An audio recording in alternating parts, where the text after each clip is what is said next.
अस्सलाम वालेकुम नाज़रीन। आज मैं आपको इस्लामाबाद पुलिस के एक शैतान एसएचओ की कहानी सुनाने जा रहा हूँ। और शैतान एसएचओ भी और बाअसर एसएचओ भी। सुहेल अशरफ एसएचओ लोई बेर रहे हैं आज से 5-6 महीने पहले इस्लामाबाद में। होता ये है कि एक खातून डॉक्टर जो कि ज़ोजा नुमान है, वो जनाब अपना केस लेके पहुँचती हैं थाने में। उनका अपने ख़ावंद के साथ कोई तनाज़ा चलता है, झगड़ा वग़ैरह होता है, तो मामला इन एसएचओ के साथ पास पहुँच जाता है।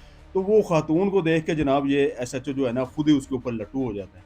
ना सिर्फ़ लट्टू होता है, बल्कि उस खातून को ये हरासा करना शुरू कर देता है।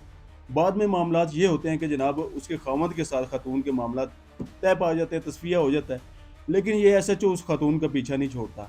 तरह-तरह के मैसेजेज़, धमकियाँ, हरासगी, ये सिलसिला चलता रहता है। ये उसके जो फ्लैट है खातून के, वहाँ पे पहुँचता है और बाकायदा ज़बरदस्ती की खातून के साथ कोशिश करता है।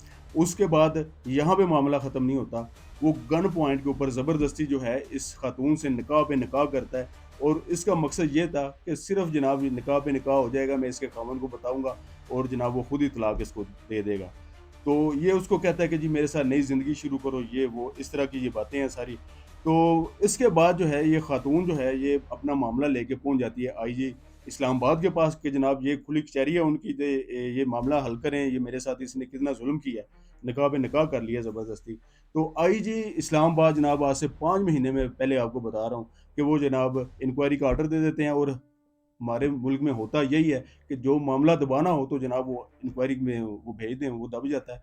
लेकिन अभी ये मामला दोबारा मीडिया के ऊपर जब सरफ़ेस हुआ, तो जनाब आज एक बाकायदा तौर पे जनाब जो डीआईजी जवाद तारिक साहब हैं इस्लामाबाद के, उन्होंने जनाब इस एसएचओ को नौकरी नौकरी से ही बर्खास्त कर दिया। ये एक अच्छी खबर है। चलो कम से कम देर से ही सही एहतसाब तो हुआ ना। ऐसी काली भेड़ें जो हैं उनके खिलाफ कार्रवाई होनी चाहिए। लेकिन इसके बावजूद एक चीज़ आप लोगों को दुआ करनी चाहिए कि पुलिस से जो है आपका कभी वास्ता ही ना पड़े।